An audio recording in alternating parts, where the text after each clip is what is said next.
Alright, this is kind of a belated video, but we wanted to get around to answer some of your guys' question, and so today we do have some time, and here we go. First one here, Thugshot asks, "Hey Emmy, I just thought of something you could do on your channel. You guys and gals can do short guides, builds. I don't know if that's kind of the direction you want with your channel, but just a thought."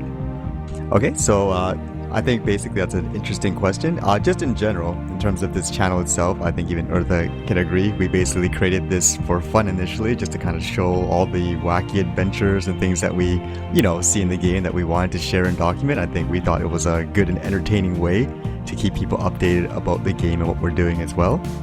In terms of things like class builds and so forth, while I believe there's a lot of people that wouldn't mind doing it, I think it's a matter of people have to just, if you're interested in seeing something, feel free to contact us or tell us what you want to see, because when it comes to things like class builds, for example, I know people in this guild, we naturally help each other and talk to each other, and it's not something we necessarily need to do a video on, but we are aware that there are people that, watch these videos that aren't in the guild, so interact with us in a way. Send us a message here on YouTube, post a comment, even interact with us on our Facebook, and then we can basically decide what you guys want to see and we can see what we can do. Yeah, definitely. I mean, for the guides or stuff like that, I know personally, I don't mind sharing my knowledge of the game. I do love to teach people a little bit of my journey as a warden. And I know we have Mazza as well as an example. He loves to share his knowledge. He's all over the forum and Allod forum, and he's very well known for his guides. And again, we basically create a lot of these videos just for fun. So we actually plan to actually play some or show some different clips from some other games and stuff in the future too. It's something that we're working on. And just an example in terms of things, directions, I know some people ask us questions like if we know what's going on here and there. I mean, just to reaffirm, we're just game players here. Like, we don't have any inside information necessarily about various things. But one thing some people ask, for example, like in this Allods, do we know what the heck is happening with say the GMs and so forth, because it seems kind of inactive. People are wondering where all the sales. I mean, for this is stuff that you want us to show or talk about too at times. I mean, we'd be happy to do it. I mean, I'll give you an example. I'm pretty sure if you go to things like the Allods forum, you probably won't find much information about, what's going on with the game of the GMs. But if you look at this and some of the corporate information, I mean, right here, it says, in terms of Gala Inc., which is the company that owns G-Potato, it seems like they're not doing very well. And you can kind of see right here, it says, the group has also conducted layoffs and slimmed down its organization structure. So basically here, we could show you this information too if these are questions that you want. So again, it's just a matter of just telling us what you want to know, and we can see from there on what we can do. Alright, the next question here, let's see, Gran Turismo Andre asks, "There's a guild called Eminence on Allods EU servers. Skranken, is that how you pronounce it?" And they ask, "Is it real?" Alright, well, just in general, in terms of an Eminence guild, which is the one we're named here, we currently, as a guild or as a community, only play Allods online currently. So basically, if you see another Eminence in another server, for example, then that's not us.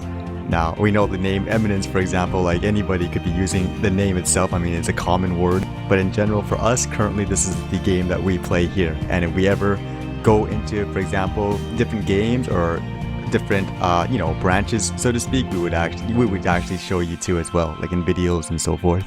But at the moment, we currently only play here on the Yule server. Yeah, as Onan said, we only play this game at the moment. We do play a little. I play personally. I play a little bit of Torchlight, a little bit of indie games in Steam every now and then when I'm bored. But other than that, my main MMO game is Allods. So. And as we said, that's something that we were exploring too, because there were kind of clips and stuff that we do have fun as a guild, even those goofy games off and on. I mean, it's something that we want to show, but we are working towards that right now, just trying to get them up and everything. That's a hard work, man. We only have you as me as a talker, and I'm personally slacking on it, and you doing the editing is too much work. And right, on top of that, one thing we did want to do was kind of interact with people like what we usually do and kind of give you guys like a voice as well. So we can see here like Jack the Samurai, he's someone that wanted to give his opinions of the last video we did, which was about the Astral Confrontation exploit bids, and so we're actually going to give him an opportunity here to actually talk about it, and it's something that we encourage any of our other viewers, if you ever feel like you want to voice something and want it published here in the video, I mean, feel free to contact us as well. Alright, you want to just tell people a little bit about how long you've been playing and so forth, just so people kind of get an idea about what you're all about? Well, I've been playing this Allods game for probably longer than most people, not on this account, which is Eminencehq. I actually had a bunch of other alt accounts that I just used to troll and, you know, run around in, what was the name, Asitef or something? Just run around there, and apparently, G-Potato thought it was a great idea to delete those accounts when I wanted to play them, and I can never find them. So I would say my time of origin would probably be about a little bit after beta. Okay, so obviously you have a lot of experience in the game before there was Astral Confrontations and everything like that? Yeah, and then minus the going AFK from the game for like months and months. Okay, so as you know, the last video we made was basically about Astral Confrontation biddings, and what we were presenting was essentially the way the system works is guilds basically bid on allies to attack them, but what we were addressing was how guilds were making, for example, fake guilds to do bids to protect themselves, so they're not a real fight. And in our view, we basically thought it was an exploit based on G-Potato or the GM's definition of exploit. And you had kind of a different view, or did you had kind of the same view and you want to just explain that? It's a little bit difficult to say. I mean, in my view, personally, I would find it more of like a laziness strategy, someone who doesn't want to PvP. But in terms of like rules, I guess it could technically be considered an exploit because they're, you know, laying down gold to fight for something when they're not even fighting for it, and they're basically getting free reign over whatever territory they have because they have more gold than whoever wants to bid on them. Okay, or now have more effort, I should say. Okay, now in your opinion, how do you think AC was meant to be? Was it meant, for example, people bid gold for the right to fight and then you have to PvP for it? Or would you say, for example, no, you should be able to just, you know, bid unlimited amount of golds to protect yourself or to not even, to avoid the fight in general? Like, what is your view on that in general? I do not think that you should be able to avoid the fight. Like, honestly, the AC was meant to be like an endgame PvP test for the guilds, and you would send your quote-unquote A-team to the other side, or the whatever place you were attacking / defending, and you would just have an all-out Duke Nukem style wreck 'em grass lawn mowing fight with the other team regardless of their gear and runes, and you just try your best and have fun. Now, for a lot of people, essentially, we try to use kind of past examples for consistency, because would you agree that, for example, if a GM considers one type of example like CG trading as like an exploit, then essentially you as a player would expect them to be consistent in terms of any other exploits in the game, so to speak, that kind of falls along the same line?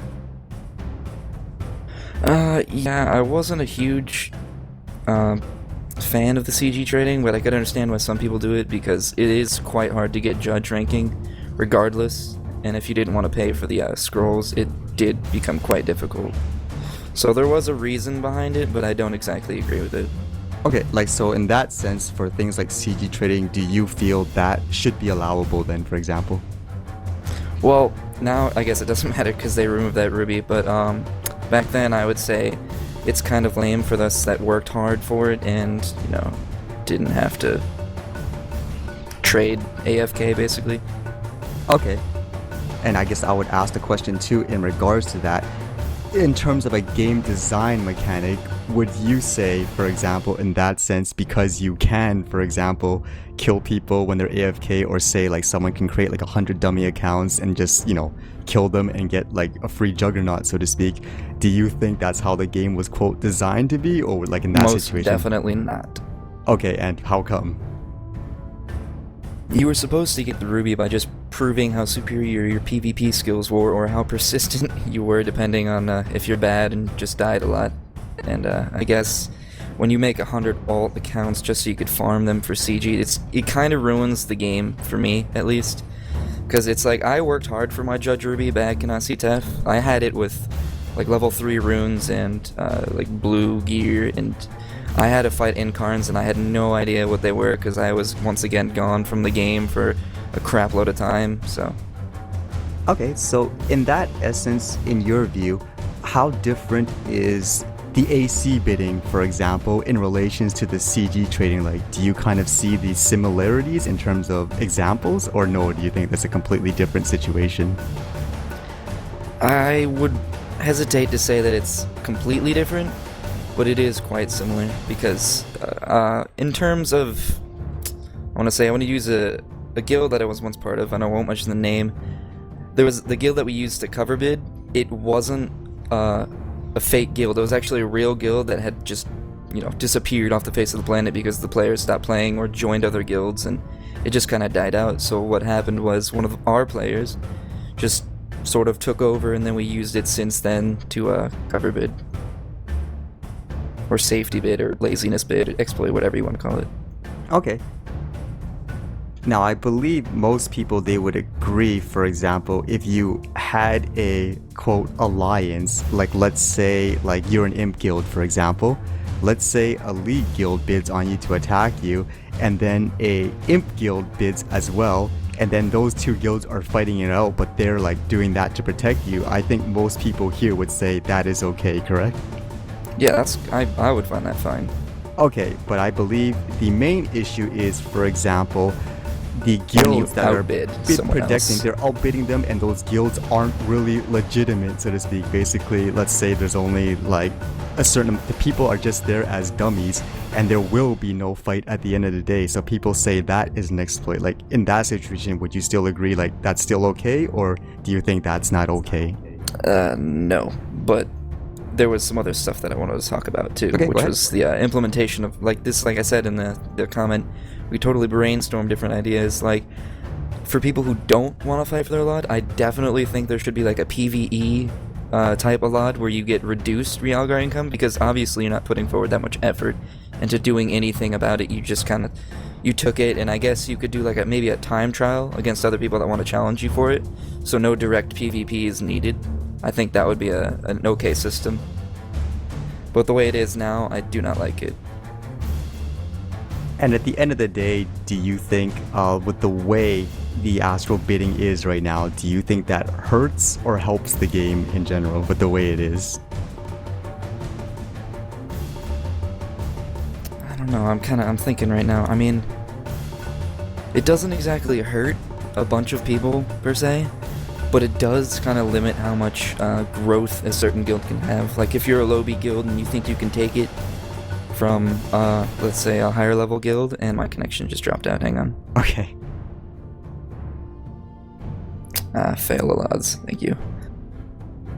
But it does kind of limit how far they can grow, because obviously they don't have enough gold. They may have more players, but they don't have enough gold to outbid the bigger guilds, which is kind of a problem, and a major problem, in my opinion. One view that was thrown out here, because I believe some people mentioned the reason why they should be able to do that, like, create like a fake guild to bid, is because, as you mentioned, they're trying to say it benefits the lower guilds. The point that was brought up too, which not many people answered, and maybe you could with your point of view, is the reason why a lot of the smaller guilds can't, for example, get an Allod, is because the bigger guilds, like some of them, are explicitly double bidding on Allods that are, with fake bids, bringing it up so high to the point where a small guild can't compete with it. So in a sense, that's the real reason why a small guild can't get an Allod. Like, what would you think about that? Definitely a reason, but I would also say that most of the smaller guilds are usually startups, and they couldn't take them even if they tried, which is unfortunate, because they do need those things to gear up faster, and if they don't gear up faster, how are they going to win? In MI, JC, Witch's Hollow, and whatever other PvP stuff they had since I was gone, because I just came back from like a 4-month hiatus. Let's try to break down this little boxing example we had, because I believe we're both kind of talking in it with different circumstances. A bit, yes. Okay, So the example, the reason why it was brought up is because someone used the analogy where AC was kind of like a boxing match and bid protecting was essentially kind of like you avoiding, say, punches in the actual fight. Now, we thought that analogy was a little flawed because the concept of AC bidding, that's not in the actual fight itself, but it's before the match. So you're kind of controlling who you do or do not fight. Like, do you agree with that first or no? Yeah, you do control who you fight, basically, because of the cover bidding. Okay. So our next point was we tried to relate it to if this was, for example, a paid tournament. Kind of like, for example, I know a lot of people, they have like, charity events where they play like a sport game where everybody has to pay, $5 to enter. And basically people play kind of like a ladder match. If they beat this guy, they go up, etc., etc. Mm-hmm. Okay, so basically the example we were trying to use here in terms of that analogy was right now it's essentially one person who's paying $5, for example, or a little more to enter all of the tournament spots where literally no one is obviously going to show up because it's this guy that's registering under all these fake names. So ultimately he's going to be crowned, the champion, so to speak. By default. Exactly. Now, that's the example we're trying to use here in the AC, saying that is, for example, that's not the way it was meant to be, but people are doing it. So, like in that scenario specifically, do you think that is the way it's meant to be, so to speak, or no? Definitely not. So like in that sense, like we were saying, is that a time when someone of authority should intervene and say, for example, no, you're not allowed to do this because you are obviously the same guy registering all these accounts and so forth? Or no, do you think they should just sit back and say, no, someone paid money, so I'm fine with it? Yeah, that's the current system. I don't exactly agree with that. I don't think it's fair for anyone. Like, there's a couple startup guilds over here on the Imperial side. Used to be a couple startup guilds over here, and they were doing actually pretty well with gearing without having an Allod or anything, and they had started to work their way up, and I have no idea what became of them. I don't know if they merged with someone else or just disappeared or everyone left or whatever, but they were doing fairly well, and the only reason they couldn't get super high Allods was because certain high-level guilds that I'm not a fan of, and they know who I'm talking about, basically no life this game and farm and spend massive amounts of money and gold just so they can keep their high status and easy mode everyone else because they have more gear and Realgar income. So the question there is, like in those cases, again, would you consider that more as a, quote, exploit of the system, or would you consider it more as, just a moral issue, if that makes sense? Definitely a moral issue and an exploitation. They need to have their priorities set out straight if they put themselves ahead of others so much. Okay, so aside from that, do you have any other thoughts on how they should fix it, or what is your personal opinion on why they would keep it the way it is, so to speak, even though a person like yourself considers it like it's a clear, exploit, or that's not the way it's meant to be? Like, why would they keep it in your mind? My only thought is they keep it because they have no other option. They can't figure out a way to do it. And as I mentioned, you could definitely do like a PvE option for the Allods, and for like a percentage reduced, maybe like 75% or 50% for the lower Allods. So you still have a chance to get Realgar regardless of your gear. It'd just be like a time attack dungeon clear, for instance, instead of just straight up PvP versus people you can't win against, which is another problem. Like there's some guilds you can't just beat with your A team no matter what until you get gear. And you can't do that without Allods. It's just a vicious cycle of no fun for anyone. Alright, is there any other thing you'd want to say in terms of to the GMs or anything like that? In terms of things you think like they aren't listening to, or any thoughts you want to express? Oh, I definitely have something they're not listening to. Give scouts a self-heal, please. Alright. No, but that's about it, no. Okay. So thanks again to Jax the Samurai for putting your thoughts, and I hope nobody is going to, quote, harass you in the game now just for you expressing your opinion. They do. I love being harassed in all areas. This has been a really long video here, but hopefully we answered everybody's questions to the best of our abilities. And again, we just look forward to making some different videos as well, possibly different topics or different games, possibly. New patch coming up. Oh my god. Until then, I can wait. New inst like that. So hopefully, if that comes up, there's a lot of stuff to talk about. So. Yep, indeed. So again, just contact us, either just message us on the YouTube, go on our Facebook, and just tell us what you want to see or what's going on, or give us, just give us your feedbacks. Other than that, I guess we'll